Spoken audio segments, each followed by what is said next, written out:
Hello, and welcome to another episode of my 30 plus decks. Today I'm going to be showing off one of my absolute favorites because, if you could not tell, I am a cat lover. I only have one cat. Her name is Muffin, and these are my Muffin sleeves. Custom made Dragon's Shield sleeves. This is my Muffin. Anyways, this deck is Arahbo, Roar of the World. So, cats, more cats. I actually have nicknamed this deck Cat Attack. That being said, I can get a decent amount of cats, but truth be told, just because of the ability, especially when playtesting, I only really swing with one cat per combat, and it's whichever is Arahbo's target. So, this is 3 green, a white for a 5/5 cat avatar. But the great thing about it is it has an Eminence ability. I want to say that there are only 5, maybe 6 if you count Aloro, Eminence abilities. There's very few Eminence abilities in Commander in general, or in Magic in general, and this is one of them. So this one came out in 2017, along with like the Dragon Precon, and there was a Wizard one, and some other Eminence one that I would kick myself, when I remember. Anyways, continuing. Eminence, at the beginning of combat on my turn, if Arahbo, Roar of the World, is in the command zone, or on the battlefield, another target cat I control gets +3/+3 until the end of turn. And then the bottom ability is something where specifically he's on the battlefield. That is, whenever another cat I control attacks, I may pay 1, a green, and a white. If I do, it gains trample and +X/+X until the end of turn, where X is its power. So with this deck, it doesn't necessarily need Arahbo on the battlefield, but definitely tries to take that Eminence ability as often as possible. That's the only other thing I guess I was going to mention is at the beginning of combat, it's another target cat gets +3/+3, so not only is he not getting buffed, it's only one other target cat. Which is why I was mentioning that I'm really only going to be attacking with one.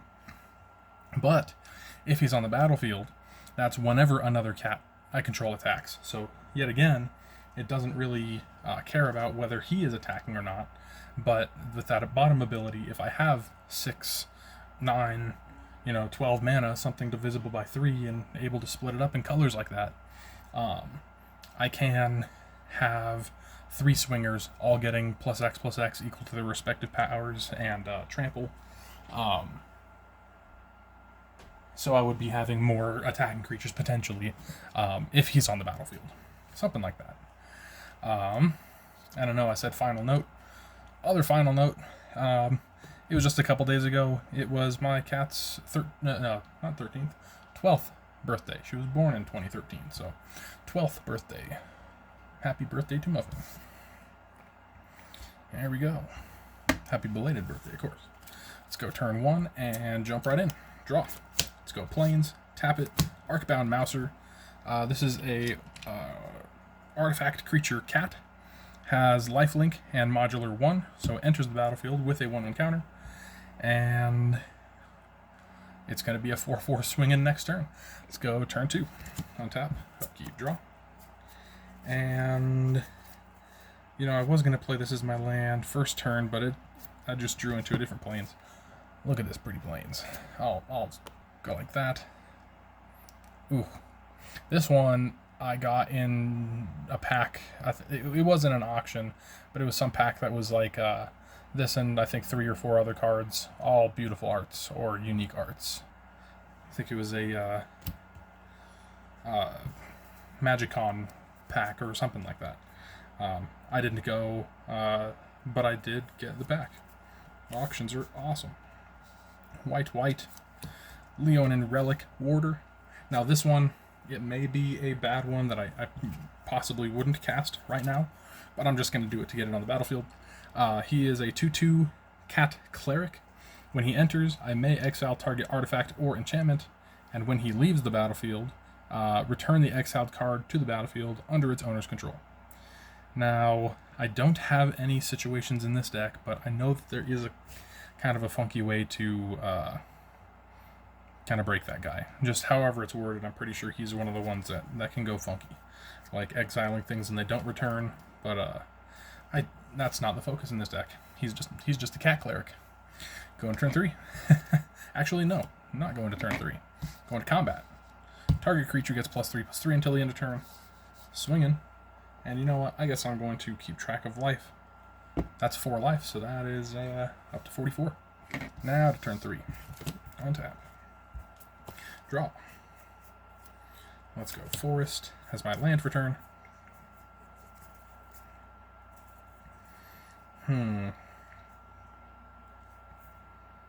Very neat. Let me just double check something. Yes, I do. Okay. Now, which one do I want then? Sure. Let's go like this. White and 2. And I will cast Sparring Regimen. Now this has, when it enters the battlefield, learn. So I can either reveal a lesson card from outside the game and put it into my hand, or discard and draw. I happen to recently put in 3 lessons. Environmental Sciences, which is search for a basic land, put it in my hand, then gain 2 life after shuffling. Introduction to Prophecy, scry 2, then draw a card. Or Expanded Anatomy, which is put 2 1/1 counters on target creature. It gains vigilance until the end of turn. I'm choosing that one. So that goes to my hand. So I can learn things. And then its main ability, I guess bottom ability, whenever I attack, I put a 1/1 counter on target attacking creature and untap it. So I will move to combat. I will say this Arcbound Mouser gets +3/+3 from Arahbo. Declaring attack, I put a 1/1 counter on it, untap it, so it is a 5/5 lifelink swinging by turn 3. I'm up to 49. Going to turn 4. Untap. And draw. Let's go ahead and let's see.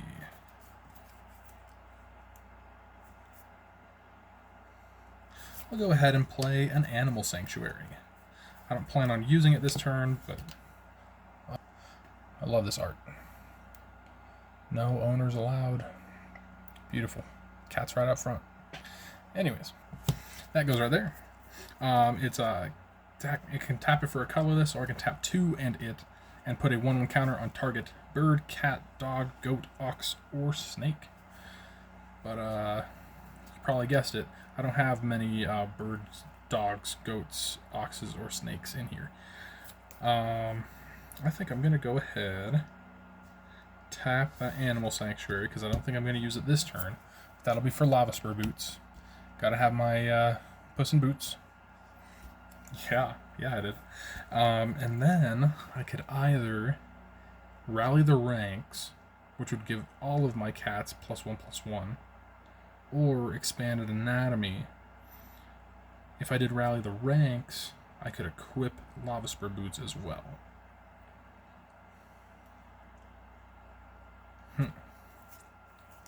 Let's go big. 1, 2, 3. Casting Expanded Anatomy on Arcbound Mouser, so it gets 3 counters, putting it up to 5 1/1 counters. Then I will go to combat. It is my chosen target from Arahbo, and then I will declare attack. It gets another 1/1 counter from Sparring Regimen, and it didn't even tap in the first place because it gained vigilance. So that is a 9/9 vigilance lifelink. I will be gaining 9 life, putting it up to 58. And we just keep going. Turn 5. Untap. Draw. Very cool. Let's go with this land. Oh, I have all the pretty lands in here. This one's like a bubble Bubble land. I made a silly joke that I was like, most of these lands are just places that a cat would lounge about, take a nap, or go to the bathroom. Yeah, I need a kitty litter box, right? 1, 2, 3, 4, 5. Let's go green and 1 for Curse of Bounty on someone. Then whenever I attack them, or anyone attacks them, I untap all of my non-land permanents. White and 1. Rally the ranks. When it enters, I will choose cat. Creatures I control of the chosen type get +1/+1. Then I will tap Animal Sanctuary and equip Lava Spur Boots to my Arcbound Mouser. I will move to combat. Arcbound Mouser gets +3/+3 from Arahbo. Declaring attack with it, I will upgrade it to a roll down. So it has 7 1/1 counters, and then I untap it, making it a 10/10 with the equipment, making it an 11/10 cat in boots. Gaining 11 life puts me up to 69. Nice.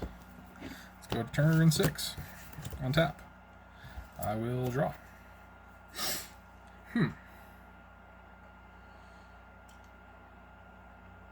Interesting. Let's go ahead and just tap out and cast Arahbo. He's a 5/5, I guess a 6/6 because of the other thing. 7, 8, 9, 10, 11. Ah, dang it. It was a 12/11 last turn. So I'm at 70 life. That's okay. Not as nice, but still okay. Arahbo enters. He's a 6/6. That's fine.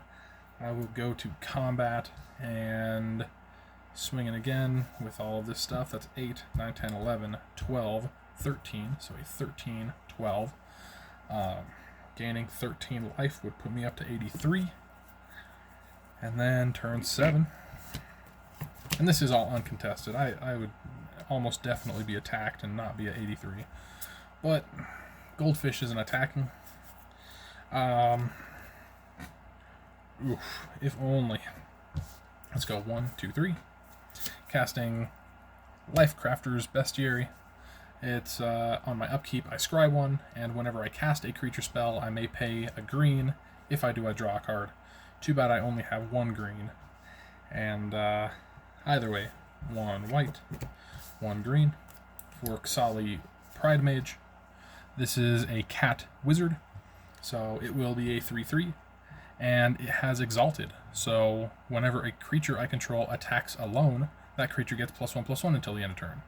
I can tap 1, sacrifice Xali Pride Mage, and it destroyed target artifact or enchantment. Yeah, it's the last playtest of this, or the last round of this playtest. Something like that. So, combat, Arahbo chooses Arcbound Mouser, big surprise. Swinging, untap, counter, Exalted, so that will be 9, 10, 11, 12, 13, 14. It is a 15/14 lifelink, which would be 98. There we go. Now, just curious, my next upkeep, Felidar Sovereign. Cool. I would just try and do that and survive. Oh my goodness. Oh, except I only have 5 lands, so I wouldn't even be able to cast him. That's tragic. Well, that's how it goes. That's just how it goes sometimes. Sweet. I'll just shuffle that up and go one more time. Because honestly, I can not always expect it to do that well with life gain. It turn 1 had a lifelink, and then turn 3 had the sparring regimen. That was awesome. Yeah, that was great. And no regrets about choosing 1/1 counters over a basic land search. No regrets at all. It is just a silly little cat deck, and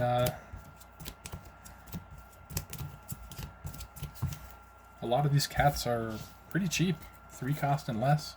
I do have, let's see, in my hand I had Phantom Nishoba, which is a 7 cost. I have Felidar Sovereign is a 6 cost. A couple other 6 costs. Nikata War Pride is one of my favorites. Anyways, let's go like this. 1, 2, 3, 5, 6, 7. Is this doable? I would say so. Alright. I love it. Let's jump right in. And I'll make this one the last one of this video. Turn 1 and draw. Let's go. Plains. I will tap that for Basri, tomorrow's champion. He is not a cat. He is a human. But he helps cats. So 2-1.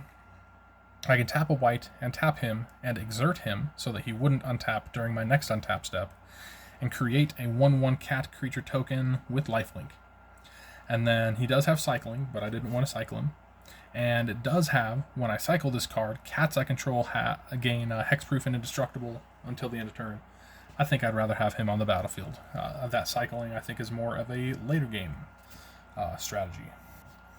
So there we go. Going to turn 2, untap, upkeep, draw. Let's go with a forest. And I think that I want to just go more cats. Tapping a plains, tapping Basri, and exerting him, which I'll just put this die on him. It's on 5, but I think of it as an X right now. So that is a cat with lifelink. Technically, going to combat, I choose this cat, and it gets +3/+3 until the end of turn, but summoning sick. So going to turn 3, does not untap, so there we go. Untap, and I'll draw. Let's go plains, white and 2, and I will cast Arahbo, the other Arahbo, the first Fang. So this is from Foundations. I love them. 2/2, other cats I control get +1/+1. Whenever he or another non-token cat I control enters, I create a 1/1 cat creature token. So let's see. Do I want to go with this 1/1 cat, or do I want to go with this 1/1 cat? I think I want to go with both of them. No, I'm joking. Why can't I have both? Anyways, let's go to combat. Choosing this lifelink cat gets +3/+3, so it's actually getting +4/+4. Swinging with a 5/5 lifelink cat on turn 3, going up to 45. On turn 4, untap, draw, forest.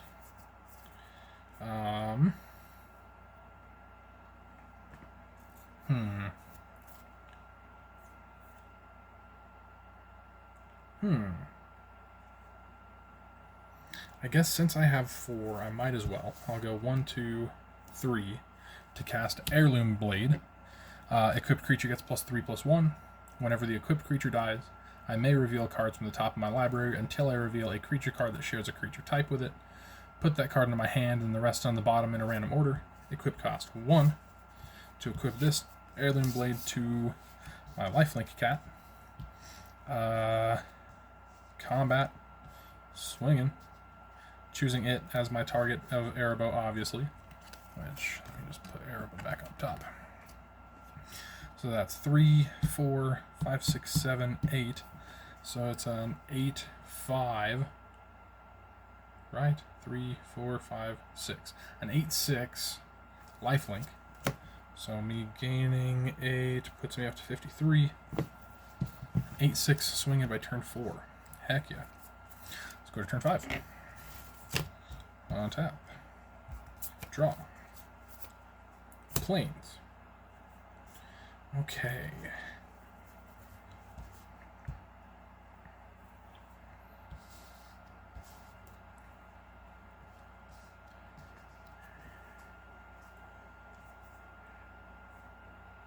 Okay, I think I'm going to do it. I don't exactly know what I'm going to search for, but it'll be cool. Let's go white and 1. Leonin Arbiter. Players can't search libraries. Any player may pay 2 for that player to ignore this effect. He is a cat cleric, so that is not only him being a 3/3, but also me making a second cat, and I can have both cats. Next, I will go green, green, and 1, casting Eldritch Evolution, sacrificing this Leonin Arbiter as paying the additional cost, so that when it actually resolves, he is not on the battlefield and I don't have to pay. Search my library for a creature card with converted mana cost X or less, where X is 2 plus the sacrificed creature's mana cost. CMC, exactly. Yes. Exile Eldritch Evolution. Leonin Arbiter is a 2 cost, so I get to search for a 4 cost. And thinking about it, I don't know what I'm getting. Never mind, I know what I'm getting. Beast Whisperer. Another non-cat. Crazy how that works. So this is 2/3 Elf Druid. Whenever I cast a creature spell, I draw a card. There is not a whole lot of draw in this deck, being almost entirely cats. And Beast Whisperer is my only exception because he can talk to cats. So that's cool. There we go. And shuffle. Combat. I will choose this cat again, swinging with it. That's, of course, chosen by Arahbo. That'll be 3, 6, 7, 8. Yep, it's an 8, 6 again. So 8. That would bring me up to 61 life. Cool. Let's go to turn 6. Untap. Draw. Land. And then white, white, and 4 to cast Felidar Sovereign. On cast, I draw a card. Very cool. Very cool. Let's see. Yeah, that's pretty much what I'd be doing is, I mean, definitely I get a third cat. Combat, swinging with this cat again as an 8/6 again, and that brings my life officially up to 69. Nice. And then untap. I can say upkeep, I win, but I'm still going to just play out this turn. I will draw. Let's go land as a Sun Petal Grove, enters tapped unless I control a forest or a plains.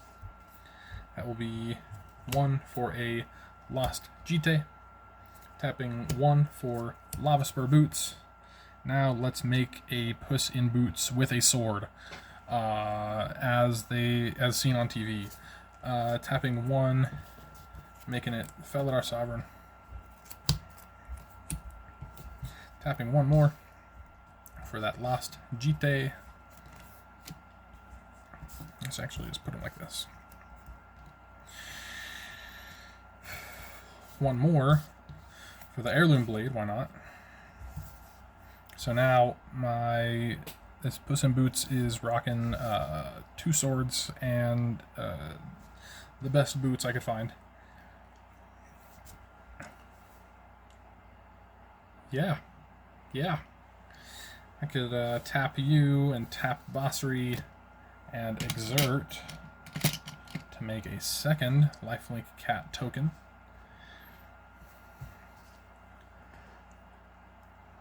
And if I was going to swing with Felidar Sovereign, that would be a potential mistake, just because it's a win condition, but who says that Magic is about winning? That's 4, 5, 6, 7, 8, 9, 10, 11, 12. So it'd be a 12, 6, 7, 8, 9, 10, 11. A 12, 11 Vigilance Lifelink. Haste, Ward 1. When it deals combat damage, the Lost GT gets a charge counter. And that could be used to untap a land, put a 1/1 counter on this creature, or have something not be able to block that turn. Heck yeah. I was saying 12, which would bring 69 up to 71? No, 81? Anyways, I'd call that a pretty cool game. I am top decking though. Just wanting to check out the top card, Phantom Nishoba, which I would be able to cast, which would have me draw another card, which is Shelter, which I couldn't cast, but still cool. Still cool. If it was a land, I'd be able to equip something to the Phantom Nishoba, was pretty much what I was thinking. Sweet. Well, I'm going to wrap it up. Hope you guys enjoyed. This is honestly one of my favorite decks. I'm a big cat guy, or something like that. I do enjoy my cat. I do enjoy cat shirts. And this deck is just a personal favorite. Hope you guys enjoy it. And if you don't, well, you can go find a dog deck or something. Cause no, no, I don't have a dog deck actually. But I do have a cat in here that gives all of my cats protection from dogs. That was probably one of the funniest things. One of my buddies had a, what is it? They just named it from hounds. It was some hound that it's like, wait, hounds are dogs, aren't they? It's like, yes, they got eroded to dogs, and it was just the one creature, but still, my cat's had protection from his one creature, and it's silly. I think it's silly. Anyways, hope you guys have a great rest of your day, and I will catch you in the next one. Later.